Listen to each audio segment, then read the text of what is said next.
O milionário instalou câmaras escondidas para proteger o seu filho paralisado, mas então viu o que a empregada fez. Daniel Carter sentou-se à cabeceira de uma longa mesa de conferência de carvalho numa sala de reuniões no 23º andar, no coração do centro de Chicago. Além da parede de vidro, estendia-se o familiar céu cinzento de inverno. Os arranha-céus permaneciam imóveis como monólitos de betão frio. À sua frente, os executivos seniores se revezavam para apresentar gráficos de crescimento, novos projetos e números multimilionários, que eram projetados em um ecrã branco. Daniel acenava com a cabeça por hábito. Os seus olhos estavam fixos no ecrã, mas a sua mente estava, na verdade, muito distante. Durante 6 meses, ele se sentou em salas como essa todos os dias, ouvindo discussões que antes definiam toda a sua vida. O trabalho já tinha sido o único lugar onde ele se sentia no controle. Agora, porém, era apenas um refúgio temporário, algo para impedi-lo de enfrentar a casa vazia que o esperava todas as noites. O telemóvel no bolso do seu fato vibrou suavemente. Daniel franziu a testa. Ninguém tinha permissão para interrompê-lo durante reuniões como essa. Ele enfiou a mão no bolso com a intenção de silenciar a notificação. Mas quando olhou para o ecrã, o seu coração disparou. Era a aplicação da câmara de segurança da sua casa. Hesitou por um momento, depois, como se puxado por uma força invisível, desbloqueou o telemóvel. O pequeno ecrã exibia uma imagem familiar da sua cozinha em casa, e o mundo de Daniel Carter parou. Léo, o seu filho, estava sentado no chão frio da cozinha, com as pernas esticadas à sua frente, completamente imóvel. O menino vestia um macacão bege com capuz, a mesma roupa que Emma tinha comprado para ele poucas semanas antes do acidente. Nas mãos, Léo segurava 2 colheres de pau e, à sua frente, panelas de aço inoxidável estavam viradas de cabeça para baixo e dispostas em um semicírculo irregular. Léo estava a sorrir. Não era um sorriso fraco ou forçado, mas um sorriso largo e desinibido que revelava pequenos dentes de leite. Seus olhos castanhos brilhavam com luz. O seu riso ecoava claramente pelo alto-falante do telefone, enquanto ele batia as colheres nas panelas, criando sons caóticos, barulhentos e desajeitados que transbordavam vida. Daniel parou de respirar. Quanto tempo fazia desde a última vez que ele viu aquele sorriso? 6 meses. 6 meses desde que o carro capotou na autoestrada. 6 meses desde que Emma nunca mais acordou. 6 meses desde que Léo não conseguia mais ficar de pé. Então Daniel a viu. Ana Morales, a governanta que ele havia contratado há menos de 2 semanas. Ela estava deitada de bruços no chão da cozinha, com um uniforme azul amarrotado e as luvas de borracha amarelas ainda nas mãos. Apoiando o queixo nas palmas das mãos, ela estava de frente para Léo, ao nível dos olhos dele. Cada vez que Léo acertava o ritmo, Ana batia palmas, rindo alto e aplaudindo como se estivesse assistindo à melhor apresentação do mundo. Muito bem, Léo. És o melhor baterista que já vi. A voz dela saía do telefone calorosa e vibrante, completamente livre de pena. Daniel apertou o telefone com tanta força que os nós dos dedos ficaram brancos. À sua volta, a reunião continuava. Alguém falava sobre um novo contrato. Alguém pediu a sua opinião, mas ele não ouviu uma palavra. Tudo o que conseguia imaginar era a sua cozinha em casa, onde um estranho estava a fazer o que ele, o próprio pai de Léo, não tinha conseguido fazer durante 6 longos meses. Algo apertou dolorosamente o peito de Daniel. Não era bem raiva ou gratidão. Era uma emoção dolorosa e confusa, sem um nome claro. Era como ver uma parte da sua vida que pensava ter perdido para sempre voltar subitamente à vida através das mãos de outra pessoa. Daniel. A voz do diretor financeiro trouxe-o de volta à realidade. Daniel olhou para cima com os olhos vazios. Não fazia ideia do que acabara de ser dito ou de quantos minutos tinha perdido. Só sabia uma coisa: não podia ficar ali nem mais um segundo. Precisava de ir para casa, imediatamente. Levantou-se abruptamente, pegou no casaco e no telemóvel e saiu, ignorando os olhares atônitos à volta da mesa. Sem explicações, sem desculpas.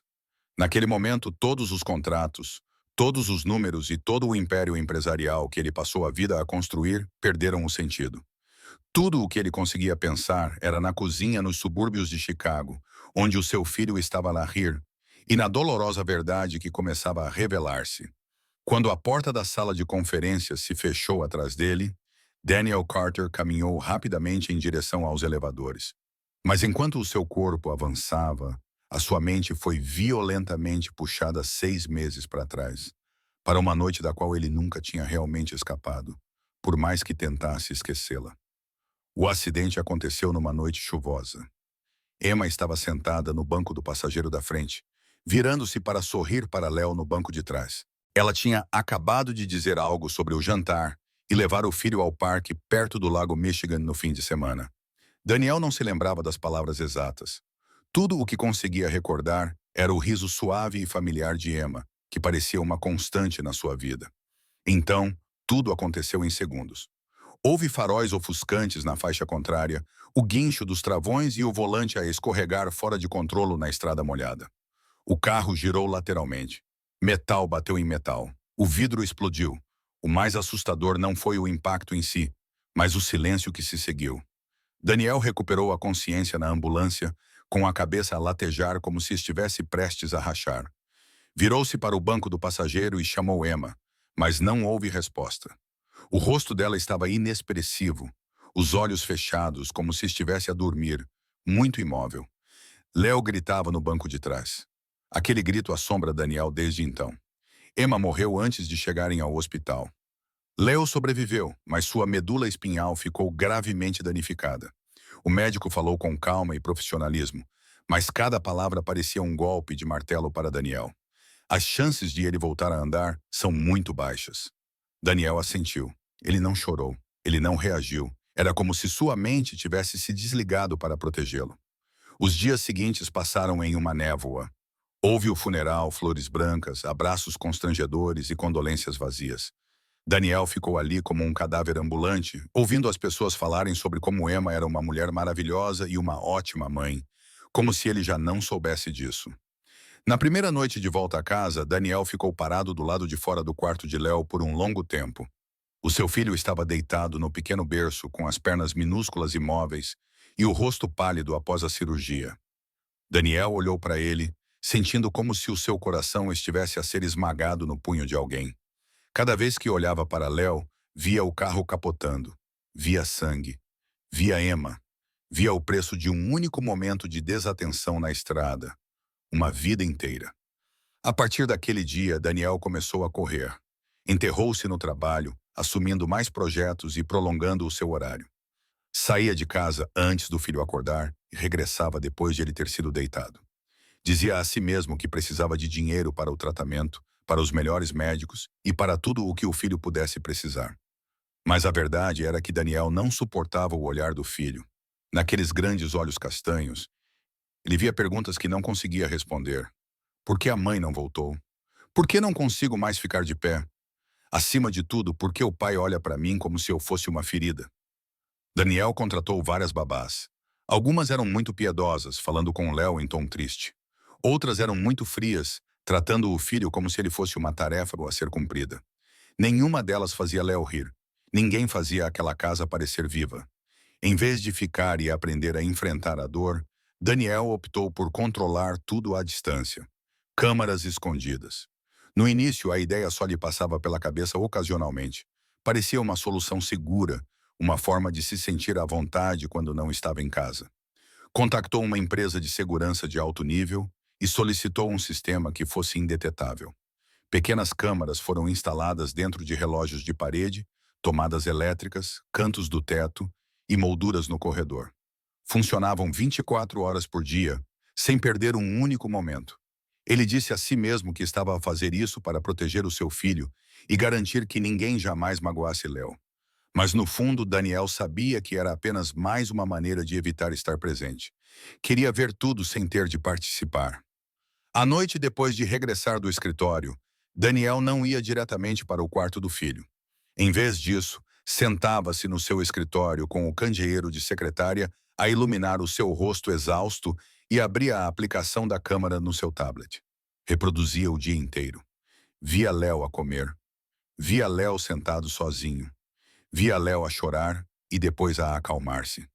Ele observava os adultos a passar, alheios ao olhar do menino. Olhos à procura de algo. Daniel observava, mas não se atrevia a entrar. Embora as câmaras lhe dessem uma sensação de controlo, elas também criavam uma distância segura, uma parede invisível, entre ele e o seu filho. Ele podia desligar o ecrã a qualquer momento, quando as emoções se tornavam muito intensas. Ele não precisava de encarar diretamente o olhar de Léo. Não precisava ouvir o seu filho a chamá-lo. Não precisava tocar na dor que ainda não tinha sarado. E então Ana Morales apareceu. Ela chegou numa segunda-feira de manhã, vestida de forma simples e falando suavemente. Daniel mal prestou atenção. Para ele, ela era apenas mais um nome na lista de pessoas que iam e vinham. Mas as câmaras não perderam nada. Desde o primeiro dia, Daniel percebeu que ela era diferente. Ana não apressava o seu trabalho. Não tocava música alta para abafar o silêncio. Conversava com Léo, mesmo que o menino só conseguisse responder com sons incompletos. Esperava pelas reações dele, com uma paciência que parecia não se importar com o tempo. Daniel observava através do ecrã e sentia-se desconfortável.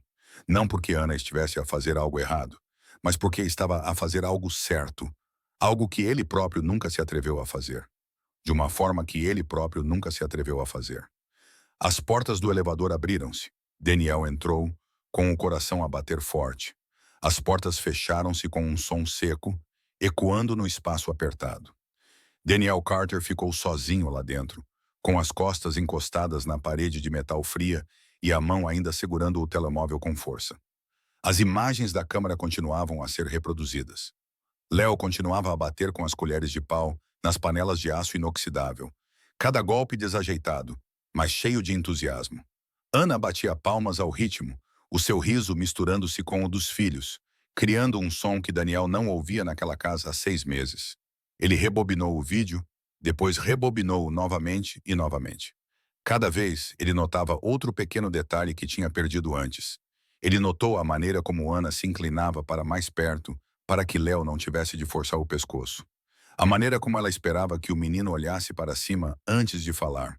Ela nunca parecia apressada, como se nada no mundo fosse mais importante do que aquele único momento. O elevador descia a um ritmo tortuosamente lento. 23 andares. Daniel sentia cada segundo que passava como um atraso insuportável. Nunca tinha sido tão impaciente antes, nem mesmo durante negócios de bilhões de dólares ou ao assinar contratos que determinavam o rumo da sua carreira. Desta vez era diferente. Desta vez, ele precisava de chegar a casa. Quando as portas do elevador se abriram na cave, ele quase saiu a correr. Caminhou rapidamente até o seu carro, abriu a porta e ligou o motor. O motor rugia no espaço fechado, mas ele não se importava. A hora de ponta em Chicago significava um engarrafamento. Semáforo vermelho após semáforo vermelho, com buzinas a tocar por toda a parte. Daniel conduzia quase por instinto. Sempre que parava num cruzamento, olhava para o ecrã do telemóvel. O vídeo ainda estava lá. Léo ainda estava a rir. Ana ainda estava deitada no chão. Uma pergunta continuava a passar pela sua cabeça. Implacável e inevitável. Como é que uma mulher sobre a qual ele sabia tão pouco conseguiu o que ele e o seu próprio pai não conseguiram fazer durante 6 longos meses? O carro virou para a estrada que levava aos subúrbios. Casas familiares apareceram à vista. Daniel respirou fundo, sentindo o coração bater forte no peito. Abriu a porta lateral da casa lentamente, quase sem fazer barulho. Mas, no momento em que a porta se fechou atrás dele, o ruído familiar ecoou pelo espaço. Metal batendo em metal, caótico e irregular, mas estranhamente vivo. O riso de Léo. Daniel parou no corredor estreito que levava na cozinha. O coração batia tão forte que ele sentia como se fosse ecoar no peito. 6 meses. Fazia 6 meses desde que ele tinha ouvido aquele som nesta casa. Ele não avançou imediatamente.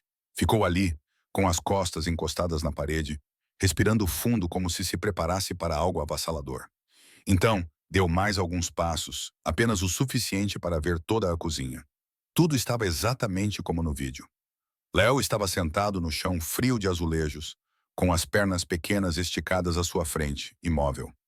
À sua frente, panelas de aço inoxidável tinham sido viradas de cabeça para baixo, formando um semicírculo. Léo segurava 2 colheres de pau nas mãos, levantando-as e baixando-as com pura excitação. Ana Morales estava deitada de barriga para baixo no chão, com o uniforme azul amarrotado e o cabelo cuidadosamente preso, ligeiramente despenteado. Apoiada nos cotovelos, ela olhava para Léo, sorrindo alegremente como se estivesse a assistir a uma apresentação imperdível. Isso mesmo, Léo. Mais forte desta vez. A sua voz soou cheia de entusiasmo. Daniel sentiu a garganta apertar. No canto da cozinha, a cadeira de rodas preta de Léo estava encostada ao armário de madeira, silenciosa e vazia. A visão atingiu Daniel como uma facada no peito. Lembrou-lhe tudo o que o seu filho tinha perdido e tudo o que ele não tinha conseguido compensar. O chão de madeira rangeu suavemente quando Daniel deu mais um passo. Ana virou-se instintivamente. No momento em que os seus olhos se encontraram, o sorriso desapareceu do rosto dela. Os seus olhos arregalaram-se de choque. Ela levantou-se rapidamente, tirando as luvas de borracha às pressas e levantando-se de forma tão desajeitada que quase tropeçou. Senhor Daniel, chegou cedo. A sua voz tremia. Léo também parou. As colheres de madeira escorregaram das suas mãos e rolaram pelo chão.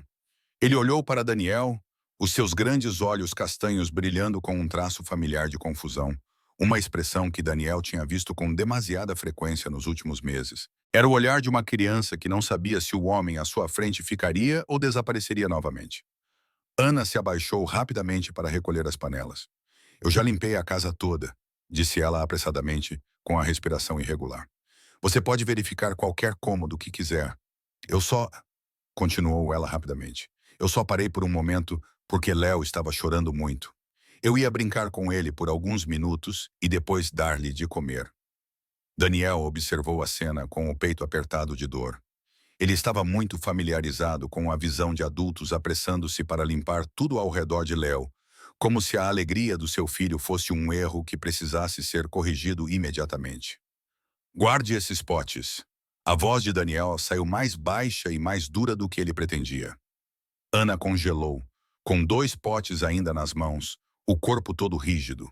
Ela virou-se lentamente para olhar para ele, os olhos arregalados de preocupação. Naquele momento, Daniel percebeu o que Ana estava a pensar.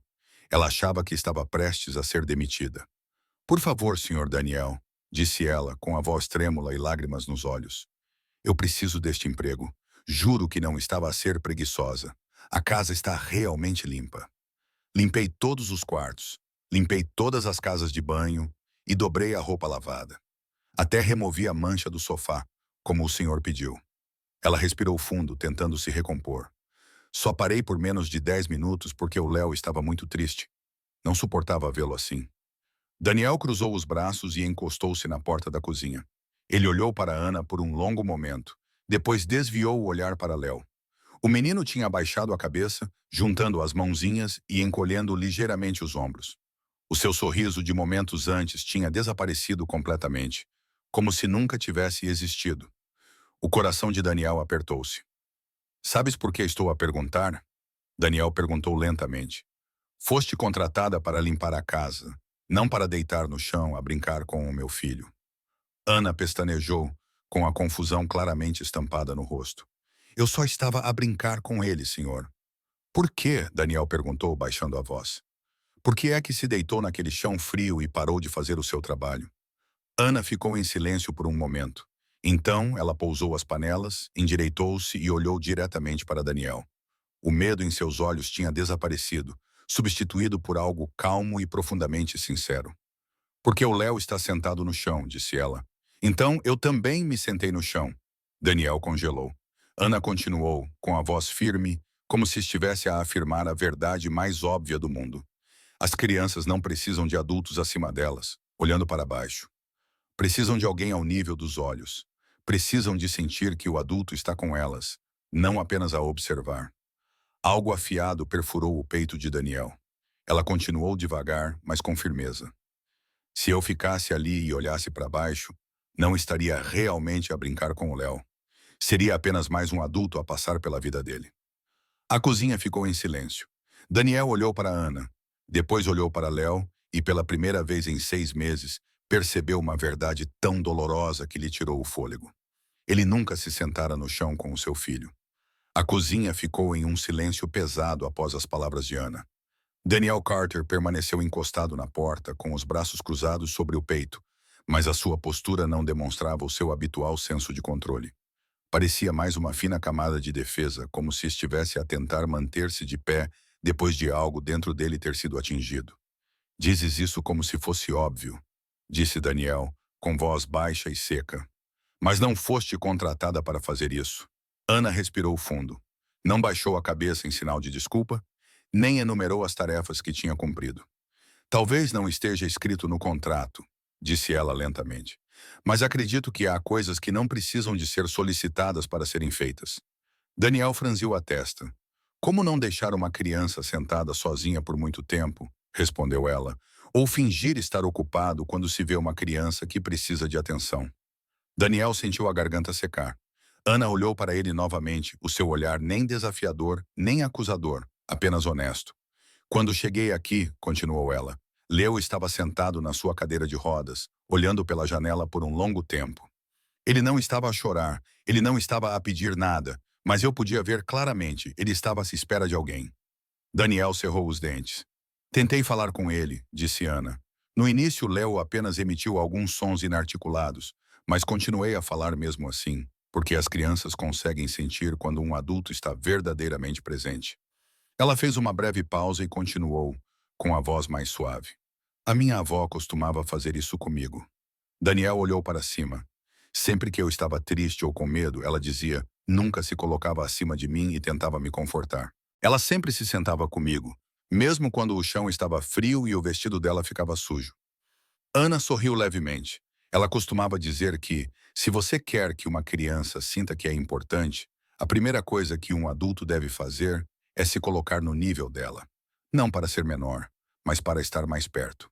Essas palavras tocaram Daniel profundamente, uma corda que ele vinha tentando ignorar há 6 meses. Ele pensou em todas as vezes que observou Léo à distância, da porta, do corredor ou da tela do telefone, sempre de pé e olhando para baixo, sem nunca se sentar ao lado dele. Não acha que passou dos limites? Perguntou Daniel em voz baixa. Agora Léo é meu filho. Eu sei, respondeu Ana imediatamente, e nunca me esqueci disso. Ela deu um pequeno passo à frente, mantendo uma distância respeitosa. Precisamente porque o Léo é seu filho, disse ela. Eu não podia fingir que não o via. Daniel soltou uma risada curta e vazia, sem qualquer traço de diversão. Você faz parecer tão simples, disse ele. Mas para mim, nada é tão simples. Ana olhou para ele por um longo momento. Então ela acenou com a cabeça. Eu sei, disse ela. Eu não vivo a tua vida. Não perdi a minha mulher. Não testemunhei aquele acidente. Daniel cerrou os punhos. Mas vejo o Léo todos os dias, continuou Ana. Vejo uma criança que ainda tem muito para dar, se alguém ficar tempo suficiente. A cozinha ficou em silêncio mais uma vez. Léo mexeu-se ligeiramente e ergueu o olhar para Daniel, parecendo cauteloso e incerto. Ana moveu-se lentamente, levantando Léo e colocando-o na cadeira de rodas no canto da cozinha. Léo acorda todas as manhãs e olha para a porta. Ele não chora imediatamente, disse Ana. Pera. Daniel sentiu o coração começar a bater mais forte. Ele ia esperar até ter a certeza de que você saiu, continuou ela.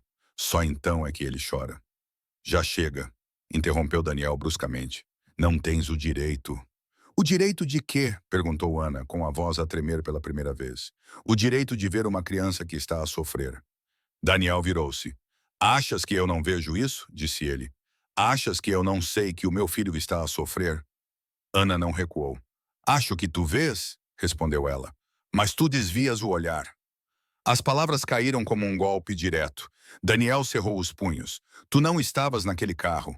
Tu não ouviste o som do metal a ser esmagado. Tu não viste a minha mulher. Ele parou. A sua voz quebrou enquanto permanecia imóvel. Ana ficou em silêncio. Tu não sabes como é reviver aquele momento cada vez que olhas para o teu filho, continuou Daniel, com a voz trêmula, apesar dos seus esforços para manter a compostura. Não sabes como tenho de lutar apenas para sair da cama todas as manhãs. Ana aproximou-se lentamente. Desta vez, a distância entre eles já não era de confronto, mas de partilha. Acredito em ti, disse ela. E não estou a dizer que és um mau pai. Daniel soltou uma risada amarga. Parece que sim. Estou a dizer que és um pai que sofre, disse Ana. E porque a tua dor é tão profunda, esqueceste-te que o Léo também sofre. As palavras tiraram o ar dos pulmões de Daniel. O Léo acorda à meio da noite, continuou Ana. Ele grita, não por causa de dor física, mas por causa de pesadelos. Daniel fechou os olhos com força. Ele chama pela mãe, disse ela. Depois chama por ti. Daniel sentiu a garganta lhe apertar até não conseguir emitir nenhum som. E ninguém vem, disse Ana suavemente. Não porque não o ames, mas porque estás a tentar sobreviver. Uma única lágrima caiu no chão da cozinha. Daniel não sabia de quem era. O Léo não precisa de um pai perfeito, disse Ana gentilmente. Ele só precisa que estejas presente. A cozinha mergulhou num silêncio doloroso. Daniel olhou para o seu filho.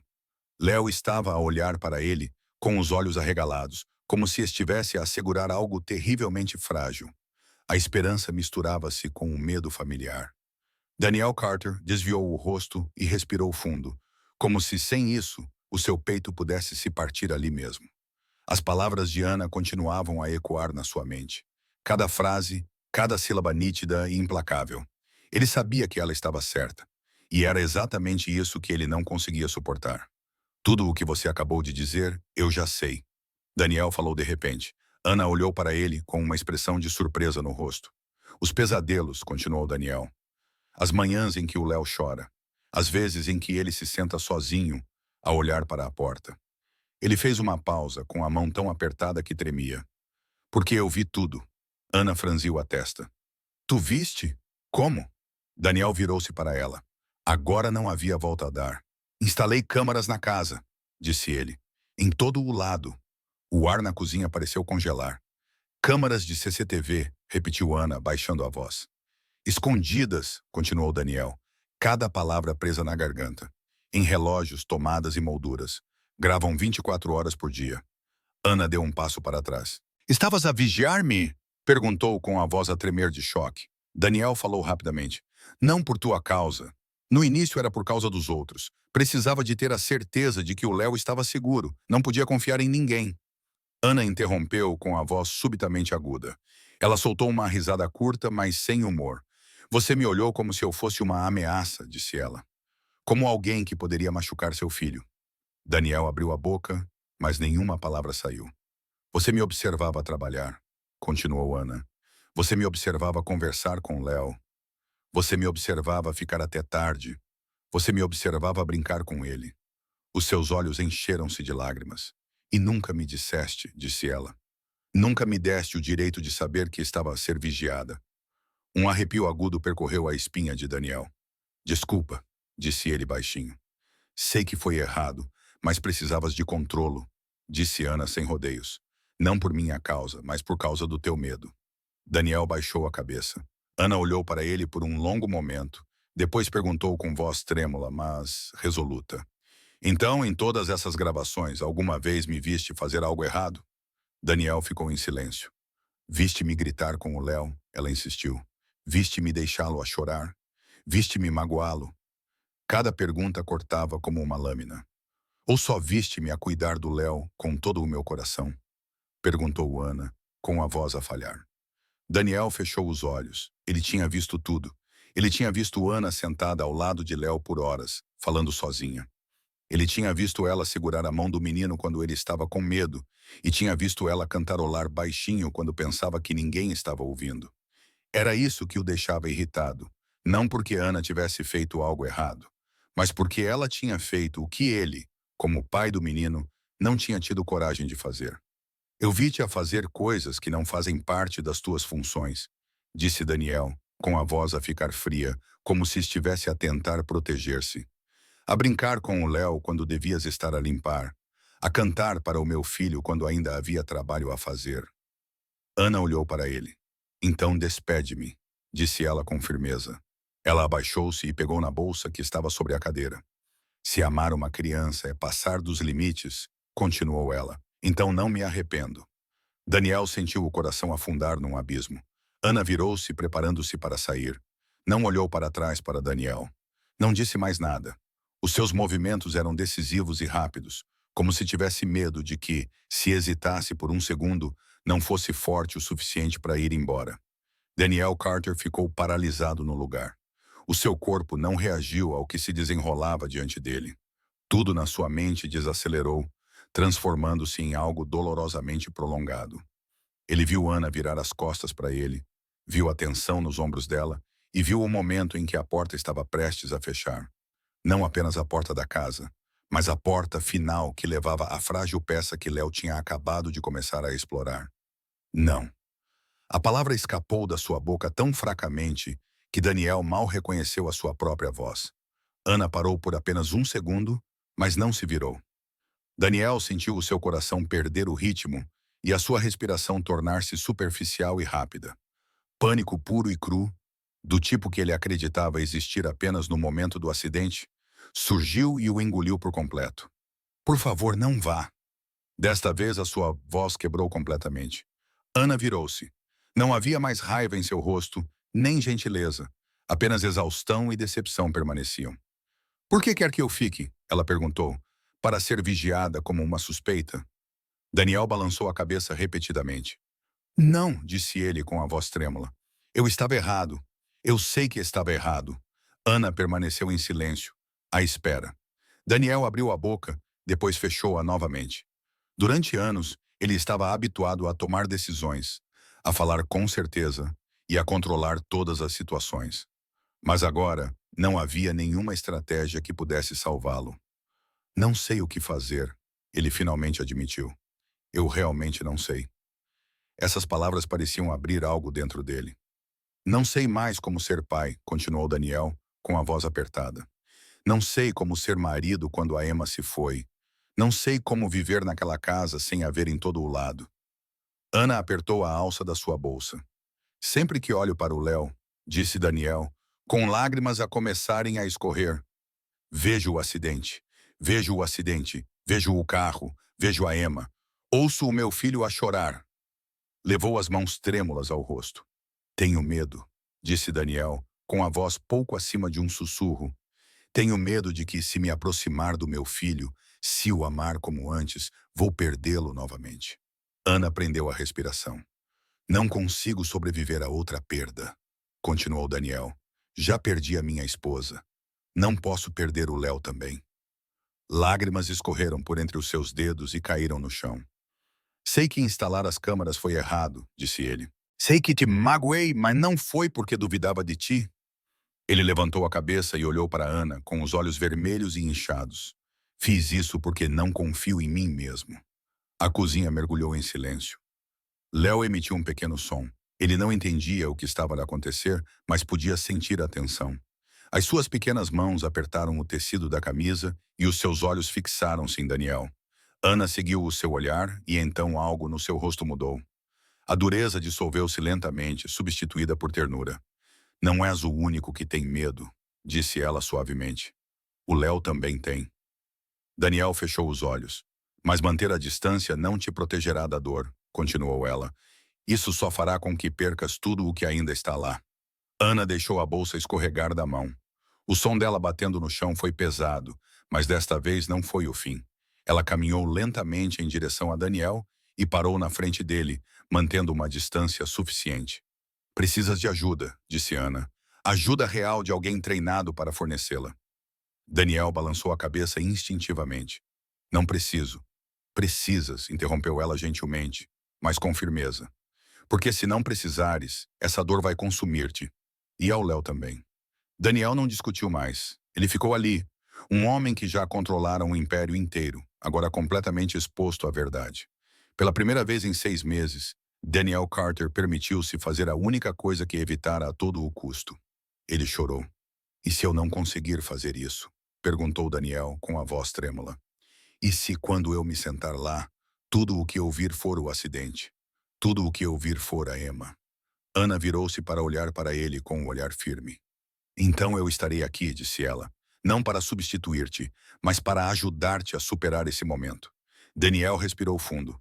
Antes que pudesse pensar mais ou deixar o medo levantar centenas de razões para o impedir, Ana gentilmente pegou na sua mão e guiou-o até o chão da cozinha.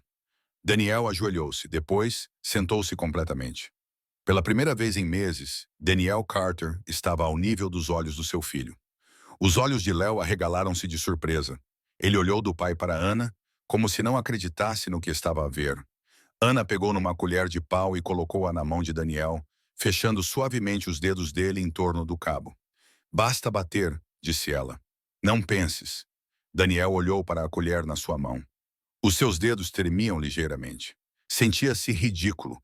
Um homem adulto sentado no chão da cozinha, prestes a bater numa panela como uma criança. Mas então levantou a mão e bateu na panela. O som metálico ressoou claro e alto, ecoando pela cozinha.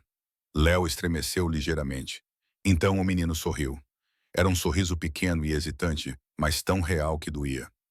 Faz de novo, disse Léo, com a sua voz jovem, suave e incerta. Pai. A palavra explodiu no peito de Daniel. Pai. Lágrimas inundaram os seus olhos novamente, mas desta vez Daniel não se afastou. Ele bateu na panela novamente com a colher. Desta vez, Léo bateu palmas e fez pequenos sons felizes. Os dois sons misturaram-se, fora do ritmo, confusos e completamente sem ritmo. Mas para Daniel, era o som mais bonito que ele já tinha ouvido. Os dias seguintes passaram num ritmo completamente diferente. Não houve milagre da noite para o dia. Daniel Carter não se tornou repentinamente um pai perfeito quando acordou. A dor ainda estava lá. As memórias do acidente ainda o assombravam nos sonhos nebulosos do início da manhã. Mas uma coisa tinha mudado claramente. Daniel não estava mais a fugir. Na manhã seguinte, ele não saiu de casa antes de Léo acordar. Sentou-se à mesa da cozinha e tomou o pequeno almoço com o filho. Apenas uma torrada simples e leite morno. Léo comeu avidamente, olhando para o pai entre uma garfada e outra, como se precisasse de se certificar de que o homem à sua frente era real e não apenas um momento fugaz. Ana chegou cedo, como sempre. Mas desta vez Daniel estava lá. Ele observou a maneira como ela falava com Léo, esperava pelas respostas dele e nunca o apressava. Em vez de ficar à distância como fazia antes, Daniel começou a participar de forma desajeitada no início, mas cada vez mais natural à medida que o tempo passava. Ele aprendeu a sentar-se no chão, aprendeu a brincar de jogos simples que não exigiam muita força física, quebra-cabeças, rolar uma bola e contar histórias engraçadas que faziam Léo rir muito. Cada risada remendava algo dentro dele. Daniel começou a mudar também no trabalho. Recusou reuniões intermináveis e delegou projetos à sua equipa. Pela primeira vez em anos, saiu do escritório enquanto ainda havia luz do dia. Não porque tivesse perdido a ambição, mas porque tinha encontrado algo mais importante para o qual voltar a casa. Leo já não chorava todas as manhãs quando Daniel saía para o trabalho. O menino sabia que o pai voltaria. Ana estava presente na casa com mais frequência, não apenas como empregada doméstica. Daniel pediu-lhe formalmente para se tornar a cuidadora a tempo inteiro de Leo. Ofereceu-lhe um salário mais alto, mas, mais importante, confiava nela implicitamente. Não haveria câmaras, vigilância ou olhos atentos. Ana aceitou sem hesitar. Disse que estava a fazer isso por Léo e porque ele precisava de alguém para lembrá-lo de que não precisava passar por isso sozinho. Outra grande mudança veio mais lentamente e com mais dificuldade. Daniel começou a fazer terapia. Durante a primeira sessão, sentou-se em frente ao terapeuta com as mãos firmemente entrelaçadas, sem saber por onde começar.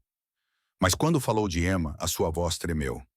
Quando falou sobre o acidente, começou a chorar, e ninguém lhe pediu para ser forte. Sessão após sessão, Daniel aprendeu a reconhecer a sua dor em vez de a reprimir. Aprendeu que estar perto de Léo não faria com que o acidente acontecesse novamente. Na verdade, era a distância que os estava a magoar a ambos. Entretanto, Léo também começou a mudar. Dormia melhor. Os pesadelos tornaram-se menos frequentes. Ele falava e ria mais. Os médicos notaram que ele cooperava melhor durante a fisioterapia. Isso não era porque as suas pernas tinham ficado mais fortes de repente, mas porque o seu espírito não estava mais consumido pelo medo. Pequenos progressos eram comemorados como se fossem uma grande vitória. No dia em que Léo conseguiu mover os dedos dos pés pela primeira vez, Daniel ajoelhou-se ao lado da cama e lágrimas caíram incontrolavelmente dos seus olhos. Ana ficou atrás dele, com a mão no ombro dele, sorrindo silenciosamente. 2 meses depois, numa tarde amena e ensolarada, Daniel chegou à casa mais cedo e encontrou Ana e Léo no jardim. Léo estava sentado na sua cadeira de rodas com uma bola no colo. Ana atirou-lhe a bola. Ele apanhou-a e atirou-a de volta com as duas mãos. O riso encheu o jardim. Daniel tirou o casaco, arregaçou as mangas e juntou-se a eles. Os três brincaram até o sol se pôr atrás das árvores e o crepúsculo banhar tudo com um brilho quente e dourado. Naquela noite, depois que Léo adormeceu, Daniel sentou-se na sala de estar em frente a Ana, com uma chávena de chá quente entre eles. Comecei a terapia, disse Daniel.